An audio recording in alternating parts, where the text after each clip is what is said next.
मुंबईनं मराठी व अमराठी, भारतीय व अभारतीय, आपले व परके ह्या जाणीवा बाजूला केल्यानंच येथे जगातल्या विविध विचारसरणींचा, शास्त्रांचा व कलांचा प्रसार होऊ शकला.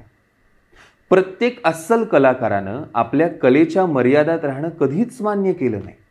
त्यानं इतर कलांमध्ये रस घेतला आणि कधीमधी कामही केलं. सामाजिक व नैतिक मूल्यांच्या दोषांवर टीका केली व बहुभाषिक बहुसांस्कृतिक मूल्य मानली. व्यक्ती स्वातंत्र्य, धर्मनिरपेक्षता व आविष्कार स्वातंत्र्य यांना उचलून धरलं. वैचारिक, सामाजिक व राजकीय फाळणीची जाणीव देशादेशामध्ये, प्रांताप्रांतामध्ये, भाषाभाषांमध्ये जशी वाढू लागली तशी माणुसकीच दुभंग होऊ लागली.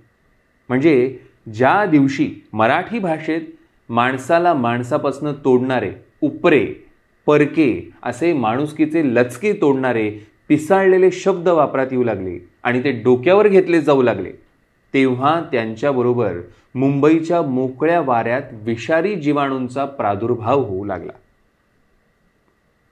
त्याच भावनांची आणि विचारांची अधिक विकृत आणि बलाढ्य पिलावळ देशाच्या कानाकोपऱ्यात पोहोचली आणि आपल्या नैतिक व एकूणच सांस्कृतिक पतनाचा प्रारंभ होता होता आज आपण वेगानं तळाकडे जाऊ लागलो.